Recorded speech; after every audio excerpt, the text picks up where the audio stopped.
Jarum, apa kabarnya? Semoga kalian baik-baik semuanya. Nah, saya Yuni Kartika nih, hari ini mau ngasih tahu kalau PB Jarum ini punya program yang namanya Ngulik Olimpik bareng saya Yuni Kartika. Nah, pokoknya kita akan ngobrolin semua kegiatan yang berkaitan dengan cabang olahraga bulu tangkis di Olimpiade 2020 Tokyo.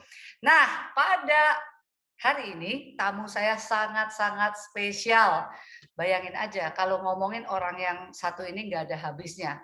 Tamu saya sekarang hari ini adalah Bambang Rudianto. Selamat siang, Ko Rudi. Selamat siang. Koh, apa bahasa Jepangnya selamat siang, Koh? Konnichiwa. Konnichiwa, Koh. Nih, sebelum ngobrol sama Ko Rudi, jangan bingung ya guys, ada 4 jabatan, 4, catat dulu. Dari PBSI, beliau adalah Kabid Luar Negeri. Dari BAC, Event Chair. Dari BWF, Dewan BWF Kontinental Asia. Dan sekarang di Olimpiade, beliau adalah Deputy Sport Manager Badminton. Gitu ya, Ko Rudi? Iya, benar. Pokoknya segala sumber informasi BL-BL pasti nyarinya Mister Bambang Rudianto atau yang biasa dikenal Mister Typo. Karena kalau ketik cepet Waduh, gitu ya, jadi suka salah. Tapi itu yang ditunggu sama BL. Ko Rudi, sekarang Deputy Sport Manager Badminton di Olimpiade. Apa kabarnya dulu kok? Ko Rudi apa kabarnya?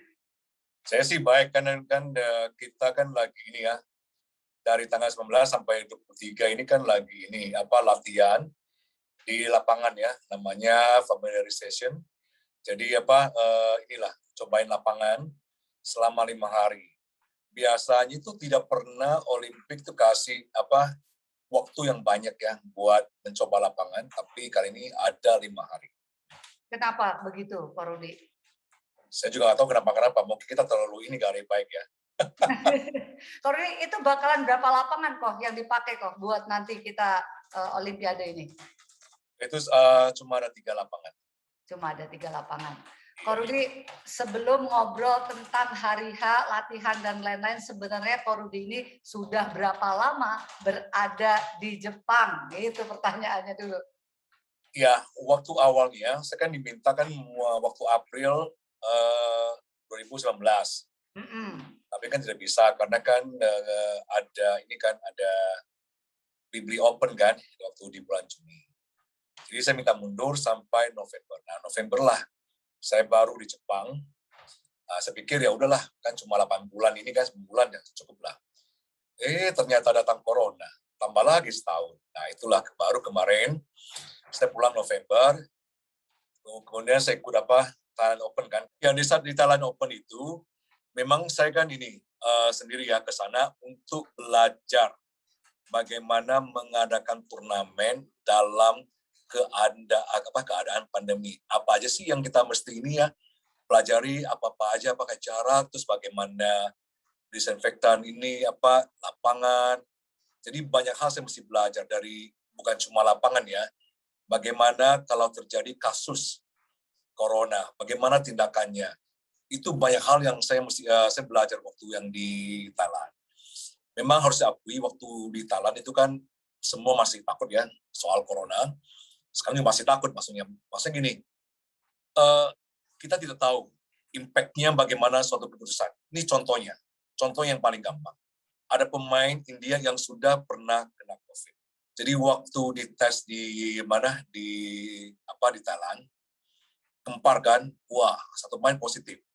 Nah pemain itu kan lagi warming up di lapangan kan dengan pemain yang lain kan, Malaysia semua gitu kan.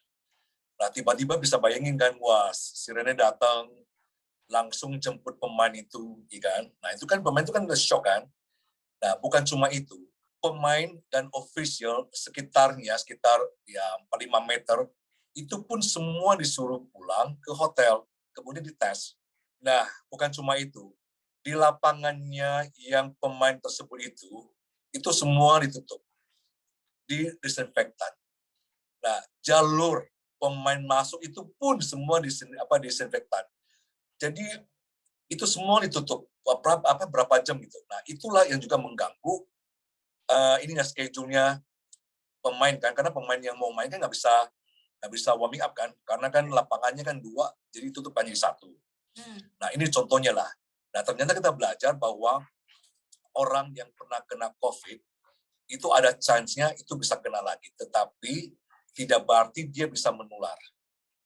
Ya, disitulah kita belajar itu CT-nya seperti apa. Minimum berapa? Oh, CT-nya udah 35. Berarti dia pun dia positif, tetapi dia tidak infectious. Jadi dia bisa main. Tapi hal itu kan belum ada. Jadi kan ada pemain kan yang pernah kan dia disuruh mundur kan. Nah, disitulah kita belajar. Dari situlah saya juga Bapak harus bikin laporan ke Tokyo 2020. Ini apa yang terjadi, bagaimana terjadi. Jadi ada juga yang dari panitia dari tenis, mereka juga pergi. Seperti apa sih ininya countermeasure-nya cabang tenis. Jadi kita semua bahan-bahan itu semua dikumpulin, dipelajarin dengan ini panitianya. Dari situlah kalau nggak salah mulai dari April kita set up satu panitia khusus untuk countermeasure. Disitulah kita mulai meeting apa yang terjadi kalau ini bagaimana. Jadi kitalah mulai dari BWF dan kita juga melakukan ini makalah-makalah tentang countermeasure-nya seperti apa. Kalau ini contohnya bagaimana.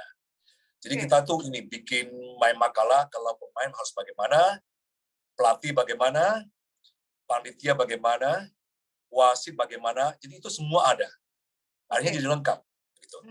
Oh, jadi ada satu peraturan yang baku untuk setiap pemain tadi, pelatih dan lain-lain. Kok dengan kata lain, kalau di Olimpik ini seandainya pun positif, CT-nya masih di 36 begitu, itu masih boleh main gitu kok.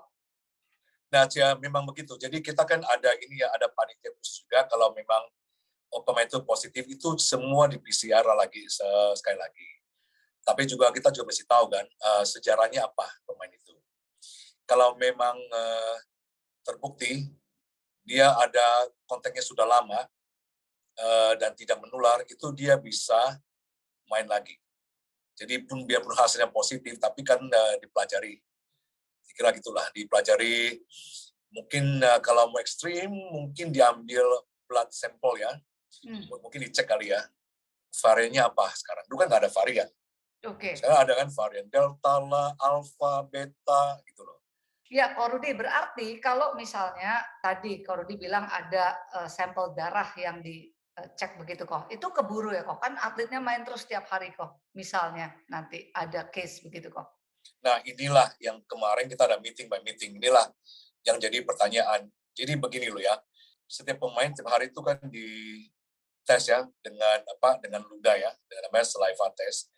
Itu mereka harus dikumpulkan kalau bisa sebelum jam 9, kemudian hasilnya keluar jam 8 malam. Tetapi kalau kamu kirim sampelnya jam 12 ke atas, besok paginya baru ada hasil. Nah, jadi kita juga ada pertanyaan ke Tokyo 2020 juga, bagaimana katakanlah pagi jam 9, kemudian jam 8 ada hasil bahwa pemain itu positif. Ya kan? Terus padahal pemain itu kan mesti mainnya mungkin jam 9 kan? Iya. Berarti dia nggak bisa main kan? Berarti kan harus PCR lagi. Nah, itu pertama. Kedua, itu kan menyangkut kita punya scheduling dan broadcasting semuanya. Nah, itu kan di playbooknya dibilang kalau di tes lagi, itu kan ada hasil up to 12 hours. Nah, itu kan yang sebenarnya kita kan nggak bisa. Bisa bayangin nggak kalau pas lagi ini acara semifinal atau acara perebutan medali emas atau perunggu, itu bagaimana? Nah itu kan bisa terjadi kan. Nah inilah yang challenge kita yang ini. Kita kemarin juga bahas kok kalau sampai katakanlah dua-duanya di final, dua-duanya positif, itu dua-duanya itu dapat medali emas. Oke.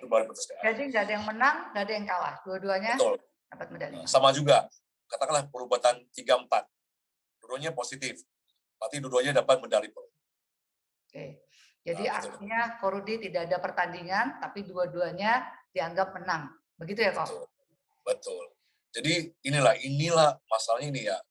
Pertama kali kan kita ada turnamen yang dengan keadaan pandemi itu memang timingnya, schedule-nya itu kita banyak ada contingency plan.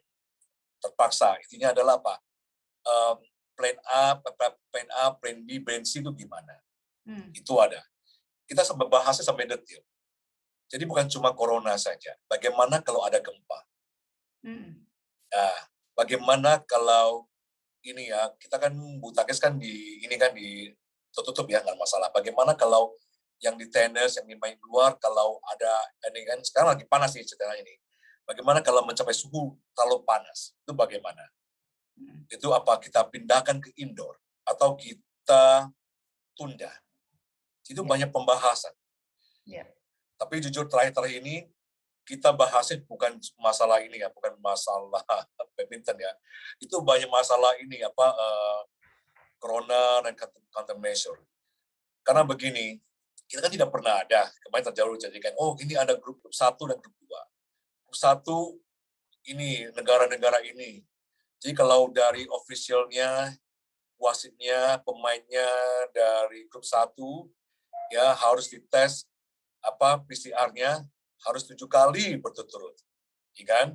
Sampai di Tokyo-nya juga sama, harus PCR terus-menerus itu. Jadi kan ini tiap kali bisa berubah-berubah. Nah, itu challenge-nya. Jadi banyak hal lagi, belum lagi isi ini itinerary-nya. Jadi intinya adalah gini, selama kejuaraan di Olimpiade, pemain official tidak bisa kemana-mana. Jadi cuma atlet village atau hotel, yang tinggal di hotel, dan cuma di home. Itu saja. Tidak bisa kemana-mana. Intinya begitu. Jadi kayak bubble juga ya, seperti sama Thailand gitu ya, Ko? Betul, tapi kan ya lebih ketat lah. Jadi intinya juga sampai kita ini dari sistem latihan juga dari waktu masuk seperti apa. Jadi semua dicek. Jadi memang terus terang ini saya banyak belajar. Jadi hal ini yang banyak hal yang tidak pernah kepikiran semua. Jadi intinya gitu, sampai pun kamera di court itu juga harus ada physical distance-nya segala macam.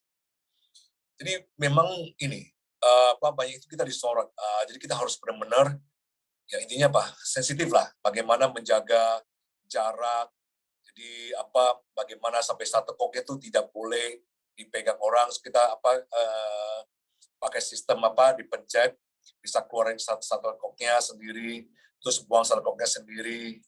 Kalau semua pertandingan selesai, kita ada orang untuk ngepel ini semua segala macam. Jadi ya memang terus kita butuh banyak volunteer dan juga butuh banyak biaya. Tapi memang begitulah kalau kita mau deliver safety-nya gitu. Ya, Kordi, berarti kalau dengan sistem pengaturan sekarang ini sangat mengakomodir supaya tidak lagi ada kejadian pemain langsung disuruh pulang, apalagi satu negara seperti kemarin itu sudah pasti kelihatannya akan tereliminasi dengan sistemnya yang ada ya, Kordi, Olimpik sekarang. Dan kalau Saliva itu kan memang tingkat CT-nya juga relatif rendah ya, Ko. Jadi memang sepertinya pengecekannya juga cukup nggak terlalu ketat seperti PCR seandainya seperti itu, Pak Rudi. Tapi kalau menurut Jepang, justru mereka PCR-nya pakai ludah katanya lebih efektif. Oh, oke. Itu kata mereka. Nah, saya kan bukan dokter ya, jadi saya nggak bisa apa-apa. Tapi mereka pakai saliva setiap harinya. Jadi memang kalau ada yang kena, tidak semua disuruh pulang. Tapi ada beberapa kalau ada close contact, itu memang disuruh isoman. Tapi kalau yang isoman itu pemain itu masih aktif, itu dicek kalau memang dia ini negatif, itu dia bisa main. Tapi tetap keputusan juga akan diambil satu grup dan juga rekomendasi dari federasi dunia sendiri. Ya. Jadi intinya adalah IOC itu maunya kalau bisa pemain itu tetap main. Ya. Jangan sampai isolasi terus nggak boleh main. Itu kira-kira begitu. Ko Rudi, berarti saya mau konfirmasi ulang, kalau selaipanya dia positif, ini dia harus tes PCR lagi untuk memastikan baru bisa main lagi, atau kalau sudah selaipanya positif sudah pasti dia harus tidak boleh main lagi, Pak? Enggak, akan dites lagi yang kedua kali untuk memastikan. Kalau yang kedua tesnya tetap Positif, positif, ya sudah tidak bisa main lagi. tidak bisa main lagi. Betul. Oh, berarti kalau segi schedule-nya, dia bisa reschedule dong? Karena tadi Nah, itulah yang kita akan bicarakan, dan juga besok kita ada meeting bagaimana kalau ada rescheduling. Jadi kita besok tuh ada contingency plan-nya gini. Kalau sampai ada rescheduling, siapa yang berhak untuk memutuskan? Siapa-siapa pihak aja yang harus terlibat? Itu ada semua, dari broadcasting-nya, saya sebagai panitianya dalam hal kejuaraan ini, saya juga terlibat dengan AF, technical delegate, dan review semua terlibat. Nah, bagaimana kita ke venue semua terlibat. Nah, dari sistem Atos Oris ya, atau sistem resultnya dari Omega, itu semua juga terlibat. Karena kan mereka mesti rubah di sistem komputernya, di websitenya. Jadi satu berubah bisa berubah semua. Iya, betul kok. Itu memang saya belajar ya, itu tidak gampang yang kita pikirkan gitu loh. Oh, kita rubah satu orang ya udah selesai kan? Oh, tidak begitu. Betul. Itu harus melalui prosedur paperwork segala macam, lebih office benar-benar official, karena kan itu kan harus dicatat semuanya. Ya, kok berarti kapan schedule untuk technical meeting kok dengan kontingen? Tanggal 22. 22 itu sudah Tanggal 22 jam 12 ya.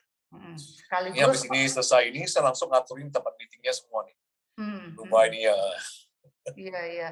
Kok berarti akan diusahakan intinya Olimpiade ini semua pemain sebisa mungkin tetap bisa main. Bagaimana dengan kasus yang sekarang nih kok baru datang masuk sudah ada ditemuan kasus positif di Atlet Village kok? Nah itu kan kemarin kan terjadi lagi kan. Jadi intinya gini, sebenarnya itu pemerintah akan merahasiakan yang positif dari jenis sportnya atau dari negaranya, kecuali NOC-nya sendiri bilang boleh ininya dibuka. Contohnya gini, kayak kemarin kan ada 2 atlet sepak bola dari Afrika Selatan yang positif. Itu karena NOC-nya yang membolehkan diberitakan. Kalau NOC-nya tidak kasih, kita cuma bilang ada 2 pemain. Kita tidak sebutkan dia official atau dia pemain ataupun dari sport mana atau dari negara mana, kita tidak berhak kasih tahu. Nah, kemarin kalau ketahuan itu langsung, itu biasanya setelah benar-benar dicek masih positif, itu langsung dikeluarkan dari village, ditempatkan di rumah sakit atau di tempat hotel tersendiri. Iya, jadi untuk mengamankan atlet village-nya ya. Oke, Ko Rudi, balik lagi kok soal turnamennya sendiri. Kok ini turnamen paling sulit kelihatannya bagi Ko Rudi. Biasa kan sering malang melintang di berbagai turnamen. Ini Olimpiade kok, turnamen tersulit di masa pandemi. Pertanyaannya, Jepang ini tetap menginisiasi untuk mengadakan Olimpiade kok. Apa kok yang menyebabkan mereka insist untuk terus dilakukan Olimpiade di tahun ini sekarang kok? Ya, karena saya lihat sih ya mereka kan ya kita semua sudah tahu memang banyak penolakan ya dari masyarakatnya sendiri. Tapi juga dari pihak Jepang juga membuktikan bahwa dengan mengadakan Olimpiade ini, kalau sukses, itu akan kasih pesan bahwa kita bisa mengalahkan pandemi. Dan saya juga lihat juga kalau sampai pihak Jepang yang membatalkan, kalau saya dengar itu dendanya tuh lebih besar untuk dibayarkan. Kecuali kalau pihak IOC-nya membatalkan sendiri, itu beda lagi. Tapi kalau pihak Jepangnya membatalkan, itu dendanya jauh lebih besar. Berapa besar, itu saya kurang tahu. Pak Rudi, tapi kalau untuk di reschedule ke mundur lagi pun sudah tidak memungkinkan ya kok? Tidak mungkin lagi, kenapa? Kita bisa bayangin kan, 2022 itu ada Commonwealth Games, ada Asian Games, ada Winter Olympics, jadi nggak mungkin. Apalagi ntar ada sama Olimpik. Nah, belum lagi udah selesai, udah gitu kita diburu-buru dengan kualifikasi ini buat Paris. Iya, betul. Jadi waktunya mudah nggak mungkin. Jadi memang diadakan tahun ini atau batal sama sekali. Jadi tidak ada Pilihan istilah lagi. tunda, tidak ada lagi. Mhm, mhm. Oke, Ko Rudi, berarti kalau balik nih ngomongin Ko Rudi, dari Ah, 2019 November, ya kan Ko? Sudah di, Jepang, terus jadi panitia pas batal, bukan batal, diundur katakan gitu. Gimana perasaan Ko Rudi, Ko? oh jadi gini ya, waktu kita kan ini kan, waktu dibatalkan apa, masalah April ya, masalah. Ya, Ya kita kan semua kan udah ini, ya kita mulai lagi kan, langsung stop kan. Jadi sebagian yang kerja part time sama kita itu semua tuh kontraknya semua dibatalkan. Karena untuk save cost kan. Jadi yang kita pakai volunteer semua dibatalkan. Jadi banyak hal juga ada yang beberapa tim inti yang di cabang lain tidak mau melanjutkan lagi. Jadi mereka pulang. Jadi terpaksa lagi cari lagi orang-orang yang ini yang bisa datang. Tapi datang pun waktu itu tidak gampang. Jadi memang bukan cuma human resources ya, dan juga saya lihat juga panitia Togut ini harus negosiasi ulang lagi tempat-tempat venue yang akan dipakai. Gitu loh. Udah gitu dihitung lagi budgetnya. Berapa lagi budgetnya, itu sebagaimana. Jadi memang tidak gampang. Itu memang waktu itu panitia butuh 1 bulan lebih bagaimana memastikan budgetnya di-approve lagi. Nah, oke. kitanya sendiri juga ini kan, mau lakukan mau bagaimana. Ya bingung kan, apa kita terpaksa kan ya udah banyak hal yang kita tunda, ya udah kita mulai yang hal-hal yang biasa-biasa aja. Jadi kalau hal yang tidak pasti-pasti ya kita nggak laksanakan. Kenapa? Kita nggak tahu seperti apa. Seperti contohnya kan ternyata kualifikasi kan ditunda kan, ya udah ya kita tunggu lagi kualifikasi lagi seperti apa. Terus ada wasit-wasit yang sudah confirm ternyata tahun depannya tidak bisa dapat cuti lagi. Nah, itu kan kita ada bikin buku-buku kan, kayak Leaders Guide, ada Hmm, Spectrum Guide. Isinya semua rubah lagi, semua lagi, dirubah lagi. iya, iya. Sampai detik ini kemarin pulang udah berubah lagi semua. Mhm.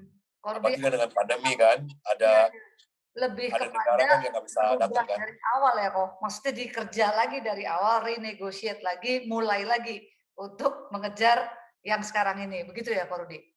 Iya betul, tapi memang nggak semua, tapi saya bilang boleh bilang hampir 50% lagi lah dikerjakan kembali lagi. Mhm, Nah, mhm. belum lagi kan dengan acara pandemi ini kan kita harus bikin ini kan, countermeasure-nya tersendiri kan. Nah, di mana itulah kita fokusnya banyak dari situ. Jadi, babak bola ini kita fokusnya bukan cuma technical badminton, lapangan seperti apa. Ya, kita bisa lah, itu mah ya bukan hal yang terlalu sulit lah. Jadi kita lebih banyak hal yang ini, oh bagaimana nih, wah negara ini bisa datang nih, karena termasuk grup 1, grup 2. Nah, itu bagaimana nih, paperwork-nya seperti apa, gitu loh. Iya. Nah, saya ceritakan nih, contoh nih, yang pre-camp. Ini suatu hal yang kita bisa lihat. Kita sudah negosiasi pre-campnya Kumamoto sudah 4 tahun, 5 tahun yang lalu. Ya kan? Nah, karena kasus corona ini, itu sebelum pre-camp, mereka tanya, pemain kita sudah divaksinasi belum? Oke, sudah. Vaksinnya apa? Oke, sudah. Udah begitu juga pemain kita ya harus tanda tangan written pledge bahwa rombongan kita harus mematuhi aturan kesehatannya di Kumamoto. Oke, bukan itu aja. Terus yang ke sana. Jadi karena ini pandemi, waktu mereka tiba kan tidak bisa naik bus kan karena terlalu lama kan, harus naik pesawat terbang kan. Itu pun ada cara lagi. Jadi Kumamoto minta nama-nama yang sudah pasti tidak bisa diganti. Kenapa? Karena mereka nama ini harus diteruskan ke pemerintahannya Jepang dan Kumamoto bahwa mereka ini tiba di Haneda akan ikut pesawat ini. Nah itu pun mereka pesen tiketnya jauh-jauh hari. Ya kenapa sih? Gue bingung kenapa jauh-jauh hari. Ternyata diatur tempat duduknya. Jadi gini, rombongannya kita itu harus duduk tempat tertentu di mana dua dua bangku di depan atau dua bangku di belakang atau dua bangku di samping kiri kanan itu harus kosong Oke. supaya tidak dianggapnya close contact. Mhm. Nah, itu berarti yang kosong-kosong harus dibayar sama pemerintah ininya kan, Kumamoto ini kan, pemerintah daerahnya. Itu kan tidak murah. Nah, belum lagi negosiasi latihannya seperti apa. Nah, kita kan ada gym kan. Nah, gym kan nggak boleh, harus dipisahkan. Nah, jadi saya mesti minta ke PBSI, kira-kira alat-alat ini gymnya mau apa aja. Yang mau Jadi dipakai apa? mereka tuh setup room khusus buat pemain kita tok. Yang udah gitu jalannya semua tuh ini. Yang paling memposisikan pas Indonesia masuk ke grup 2. Berarti kita harus tes PCR 3 kali berturut-turut kan, sampai di Kumamoto setiap hari lah. Nah, masalahnya 4 hari sebelum kita berangkat, kita masuk grup 1. Nah, kita bingung Iya. kan, waduh, mana mungkin kan kita kan 7 kali, nggak mungkin dong. Ini aja beberapa hari kita mau berangkat lagi kan. Mhm. Jadi memang waktu kita diterimanya di approve-nya, itu pas kita masuk grup 2. Jadi kita cuma tes PCR 3 kali. Tapi kita ya 4 kali lah, nggak masalah. Nah, itu pun sebelum berangkat, itu kita harus tulis dulu 14 hari activity plan-nya. Nah, Oke. ini berapa orang ini, siapa aja kemana aja. Terus siapa aja yang sampai di Tokyo harus pulang. Itu semua harus jelas. Itu pun harus di-approve dulu dengan pemerintah Jepang dan pemerintah daerahnya. Udah gitu harus ditandatangan lagi dengan NOC secepatnya. Jadi itu banyak hal yang mesti di mana paperwork itu terus terang itu banyak sekali yang tak pernah saya bayangkan. Iya. Jadi waktu jemputnya pun itu juga harus khusus lah. Jadi tersendiri, udah itu harus pakai bus sendiri, tidak boleh pakai yang lain. Jadi kan anak kan kasihan kan, waktu itu kan sampai di hari kan mesti tunggu 6 jam lebih kan. Jadi dengan pemerintahnya Kumamoto, jadi mereka sewa dua ruangan khusus, di mana pemain kita doang yang bisa istirahat, makan di sana. Jadi ya daripada langsung masuk ke mana domestic hall, di mana dipisahkan, nggak bisa makan kan, nggak bisa kemana-mana. Itu memang itu ketat sekali. Sampai pun di Kumamoto itu nggak bisa latihan langsung, itu harus tes lagi PCR, anak nggak boleh keluar dari kamar. Saya dengar cerita ada satu keluar kamar langsung diteleponin, maaf ya tolong masuk kamar kalian jangan boleh keluar. Oh, memang berarti ketat banget dan paperwork-nya itu tadi ya banyak banget apalagi kita pindah, golongan ya kok dari 2 tiba-tiba ke Betul, 1, sementara kita betul, session di 2 gitu ya kok. Terus betul. kok ketika sudah sekarang, di Atlet Village nih, berarti pokoknya mereka hanya berada di kamar, latihan, sudah begitu aja ya traffic-nya kok? Ya, paling ya mereka bisa keluar-keluar lah, jalan di village bisa, itu Mmm, bisa. Tapi itu aja. itu Jadi aja. village dan home, itu aja. Aduh, benar-benar ya Sobat PB Jarum nih paling berat sepertinya perjuangan para atlet Indonesia di Olimpiade 2020. Kita lihat bagaimana tadi Ko Rudi sudah nerangin berbagai macam kriteria dan juga prokes yang harus mereka jalani. Dan mudah-mudahan Ko Rudi ya kita bisa meraih medali gitu ya Koh di Olimpiade nanti Koh dari cabur bulu tangkis gitu. Amin. Tapi saya panitia juga, saya nggak bisa tepuk tangan di sana ya, harus netral ya. Dalam hati membela Indonesia ya. Kalau yang penting doanya Ko Rudi. Iya. Tapi terus terang ya, saya juga bangga ya, sebagai salah satunya ini orang Indonesia yang memang dipercaya ya, untuk jadi panitia. Saya juga baru tahu waktu saya diminta, ternyata saya harus dapat approval dari Badan Dunia. Keikutsertaan Ko Rudi itu gimana sih kok ceritanya di Olimpiade kok? Nah, susah saya juga waktu bingung ya, kalau nggak salah saya kan ditanyain orang Nippon BA, kamu bisa bantu nggak? Saya pikir saya bisa aja kan. Saya bilang bisa. Saya bilang ya harus minta izin dulu ke PBSI. Jadi mereka minta izin ke PBSI. PBSI kasih, saya pikir kan sudah oke kan. Ternyata tidak. Jadi mereka harus minta izin dulu ke BWF. BWF harus ada pertemuan dengan council waktu itu, mendapat persetujuan. Boleh nggak orang ini untuk bantu di Tokyo 2020. Kemudian sudah oke, baru saya diinterview 2 kali. dengan Zoom waktu itu. Dan setelah oke, baru saya bisa ke sana. Waduh, prosesnya nggak ini juga ya kok, nggak gampang Betul, juga. betul. Oh, lalu setelah itu menjadi Deputy Sport Manager Badminton. Kok tugas utama Ko Rudi itu apa kok? Nah, sekarang kan memang kan ya, saya diminta lebih ambil banyak hal ya. Jadi intinya saya sekarang tuh sebuah keputusan saya harus bikin. Jadi intinya adalah saya bertanggung jawab di badminton di dalam FOP-nya. Oke. Di lapangan intinya di competition management-nya. Itulah. Itu berarti saya harus harus bisa delegasi semua. Karena kan nggak mungkin saya pegang semua. Apalagi kan staff saya kan juga banyak kan orang Jepang semua. Yang asing cuma saya dan satu lagi orang Inggris sebagai technical manager-nya. Kita delegasi. Yang ini yang khusus urus yang ini, ada urusan ini siapa, urusan bos ini siapa, urusan ini saya terpaksa bagi-bagi. Nah, saya adalah dealnya kalau ada hal-hal yang saya mesti putuskan, saya mesti putuskan. Jadi saya mesti dealingnya dengan Badan Dunia, dengan IOC, dengan berbagai kita bilang FA ya, FA katakan gini ya, bagian katakanlah transportasi department, venue department, terus seremoni department, broadcasting department, itu yang saya harus deal dengan mereka, dengan media segala macam. Jadi intinya tuh saya harus bisa membagi-bagi tugas karena nggak mungkin kita sendiri. Ini Olimpiade yang kita tidak bisa underestimate lah gitu. Ini benar-benar suatu hal yang yang besar sekali tanggung jawabnya. Karena sukses nggak suksesnya kan semua di situ.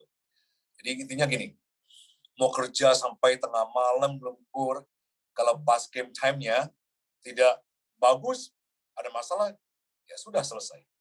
Itu yang kita dinilai. Betul, betul. Dan apalagi field of play ini kan paling ya pekerjaan utamanya ya kok, karena di situ Betul. semua akan terlihat bagaimana pelaksanaan event bulu tangkis. Gimana sih kok rasanya, stres kah, nervous? Apa yang Ko dirasain apalagi sendiri di antara banyak orang asing gitu. Kalau biasanya kita bikin event semua orang Indonesia kok, tapi kali ini kan Ko sendiri gitu. Wah memang ya ada ini ya, kayak ini ya, perasaan ini ya, campur tuh ada. Yang nervous juga ada, stres juga ada, karena kan kita kan dituntut. Bagi ini kan banyak ini kan, katakanlah tim manajer yang sebenarnya udah tahu saya juga kan.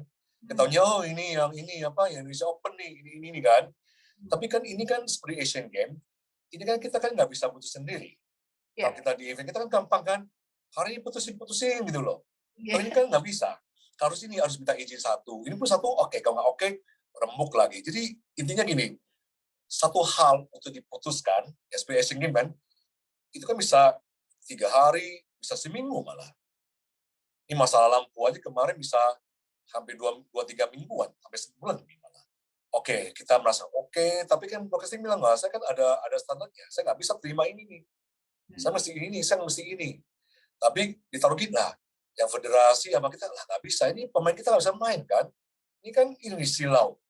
Nah, jadi banyak hal gitu. Jadi IOC ikut campur untuk meditasi kita, yang venue management juga ikut semua. Jadi kita udah biasa. Jadi kalau satu hal itu semua berembuk semua.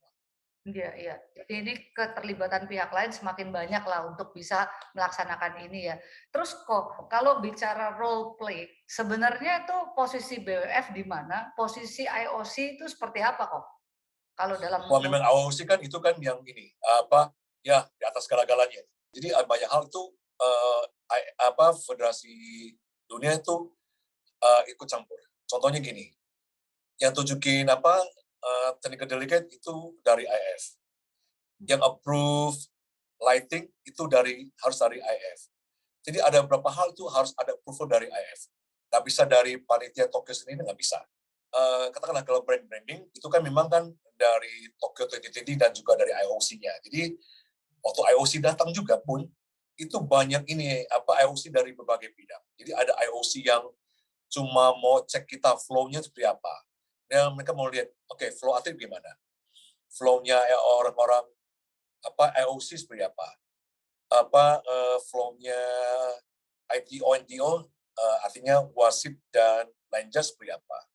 Terus flow-nya press seperti apa, TV seperti apa. Itu yang satu pihak. Satu lagi ada ini berapa anggota IOC, lihatnya brandingnya seperti apa, sudah sesuai apa belum, di dalamnya seperti apa, di luar seperti apa. Udah gitu ada yang lihat strukturnya seperti apa. Itu banyak hal. Ada gitu, belum lagi dia tugasnya satu lagi IOC untuk memantau semua. Jadi kalau kita ada masalah, kita bisa diskusi dengan dia akan bicara dengan langsung dengan tokoh ininya. Jadi intinya gini, kalau open, yang seperti biasa kan di Indonesia kan kita bisa gampang kan, ya apa keputusan kan, ini nggak bisa, ini adalah teamwork. Itu yang diupakan. Makanya saya belajar situ, ya kita harus delegasi. Ini yang satu ini, ya intinya gini, kita harus percayalah ke mereka. Ya, kalau tidak ya kita setengah mati. Ya, apalagi kita sudah tunda setahun, ya mereka juga belajar kan. Jadi mereka tahu lah, kenapa mesti begini, kenapa mesti begini. Nah, saya juga tugas saya juga membawa ini yang pengalaman saya seperti ini. Ini contohnya yang kemarin. Saya kan belum tahu kan, ini kapan kita dapat makanan, kita kan jalan ini mau keluar susah, ini kan setengah mati kan, cek lagi ini loh. Jadi saya ambil inisiatif. Saya kan nggak dapat kulkas, saya minta kulkas. Kenapa harus minta kulkas?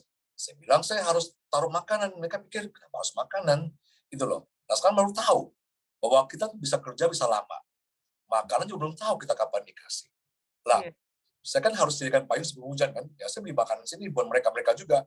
Nah, mereka juga hanya, wah ternyata, ada beneran juga ya. Kenapa ini ya? Ternyata memang benar. Karena kenapa? Kita mau keluar nih, aduh jalannya jauh ya minta ampun. Belum lagi lewatnya security. Jadi kita udah malas keluar. Belum lagi maaf ya dikasih makan, ya saya juga belum berarti yang suka kan, jadi masih siapkan makanan yang saya suka. Kalau Rudi mah pakarnya deh kalau makanan. Kok Ya makanya kan dikasih kayak warung katanya warung Korudi, ya katanya gimana.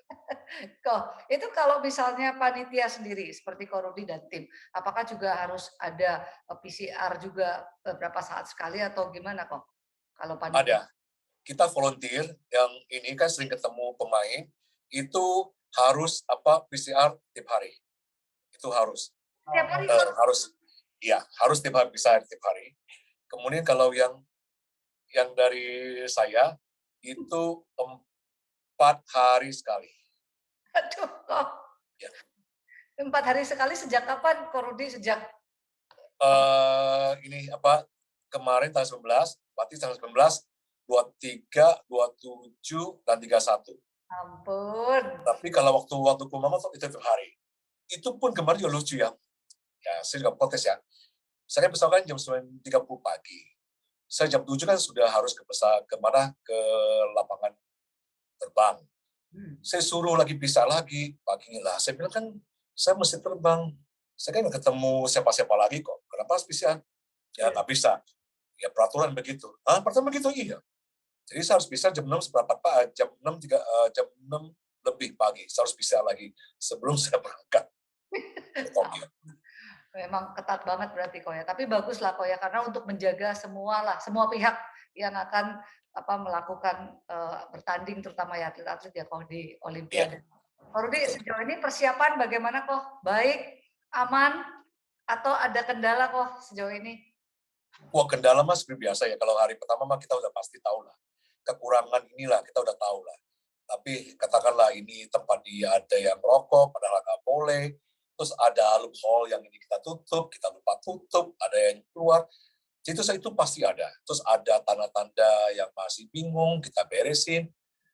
Itu ada semua. Nah, itulah bagusnya begitu. Jadi memang tidak ada yang sempurna. Tapi itulah yang penting itu tiap hari inilah selalu dijalankan lebih baik. Dan juga ya kita juga ini ya mesti ya kasih ini ya semangat ya ke volunteer, ke mana sama-sama saya biar mereka ini ya semangat lah. Ya. Karena kan kita kan tahu kan ini kan kerja panjang. Ya. Kalau kita ya tahu sih kalau emosi ya susah karena emosi kita ingat udah tarik napas dulu. Kadang ya saya bilang kalau kalian agak ini udahlah kamu pergilah ke tempat lain, udah diam aja 15 menit. Itu penting loh. Kenapa? karena kan kita kan tahu kan, itu bisa mempengaruhi loh semua. Iya kok, mesti ambil break dulu ya biar lebih tenang ya Ko Rudi ya. Wah kelihatannya nih Ko Rudi balik Jakarta sudah jauh lebih tenang dan lebih sabar nih.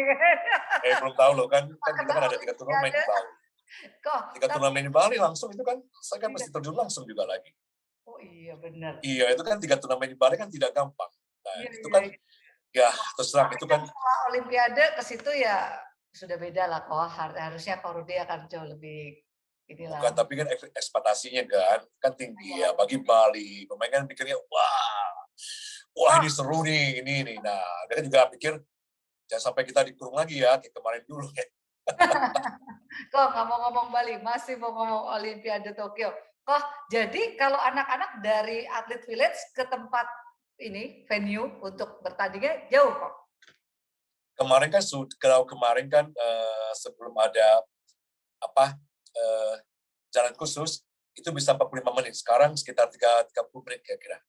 Oke, 30 menit ya untuk ke sana. Terus pokoknya tiba di sana prokesnya biasa ya kok? Ada pengecekan suhu biasa-biasa Oh, seperti ada aplikasi suhu, biasa terus apa, ada ini ya, facial ini ya, recognition selain apa ini ya, kita punya barcode itu semua harus ada, kemudian dicek semua, di dalam baru kita bisa masuk semua. Koh, jadi, atlet kita yang, sudah di sana, tiba di sana sudah aman-aman aja, tidak ada apa-apa kan Koh, semuanya sehat? Sementara saya dengarnya begitu, bentar lagi saya coba mesti cek dengan mereka seperti apa. Mhm mhm mhm. Ini latihan pertamanya mereka kan ya, Koh? Betul, betul.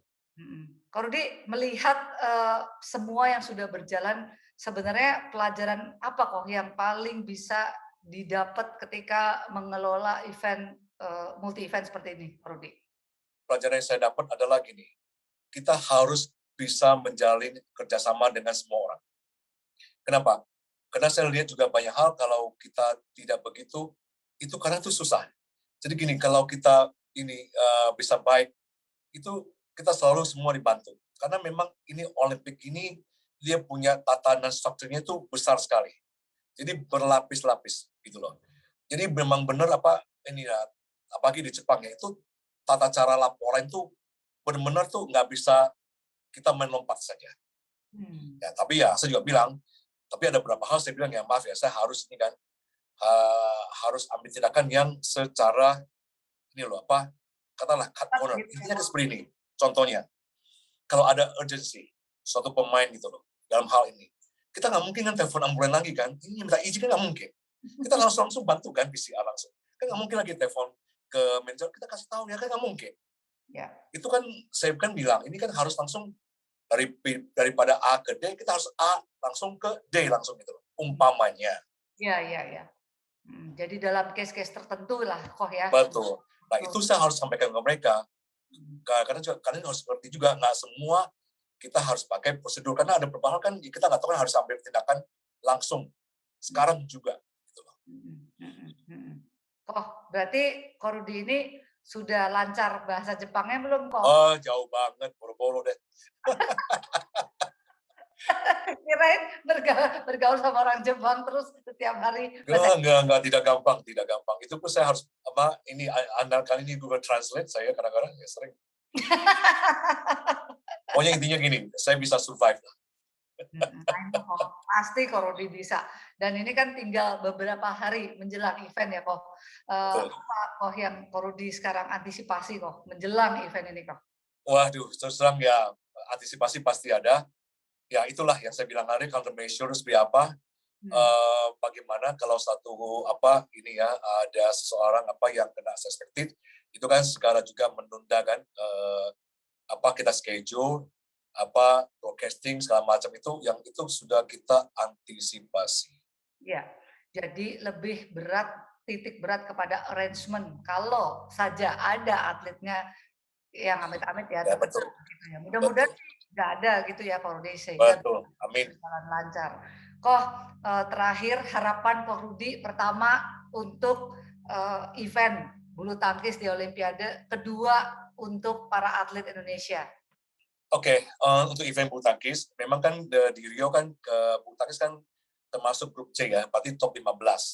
kita harapin kan untuk badminton kali ini bisa naik ke grup B di top 10. Kalau sampai top 10, berarti kita agak aman untuk beberapa Olimpiade ke depan. Ya, untuk bulu tangkis ya saya harapkan masih ada tradisi ya medali emas. Itu kita harapkan. Dari cabang apa aja terserah.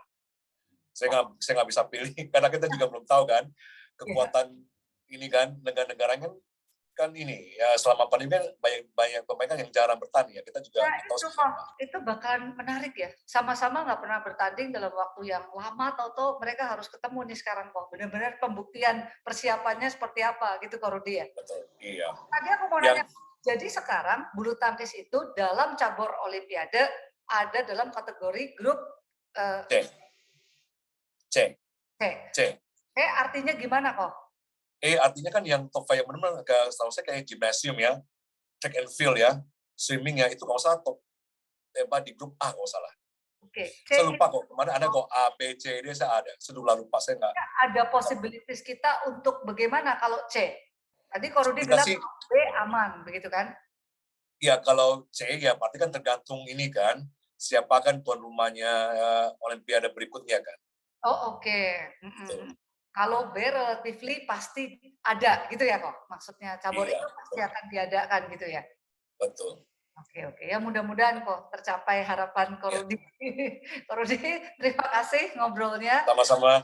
PB Jarum, kita berharap Ko Rudi bisa sehat terus, sukses kok. Mudah-mudahan eventnya sukses dan Ko Rudi tetap membela Indonesia walaupun dari dalam hati. Nanti kalau enggak dimarahin BL seluruh Indonesia, BL kecintaan Ko Rudi loh. Koh, sukses selalu ya Koh. Terima kasih. Baik Koh, terima kasih. Ya, Ayo. Sobat PB Jarum, itu tadi perbincangan saya dengan Bambang Rudianto, Deputy Sport Manager Badminton di Olimpiade 2020. Kita berharap Olimpiade bisa berjalan sukses. Indonesia bisa membawa emas sebanyak-banyaknya medali emas, amin. Dan juga tentu saja pelaksanaan event bulu tangkis juga bisa berjalan dengan baik dan lancar. Sobat PB Jarum, jangan lupa like, subscribe, dan komen di channel YouTube-nya PB Jarum. Kita ketemu lagi di kesempatan yang akan datang. Bye-bye.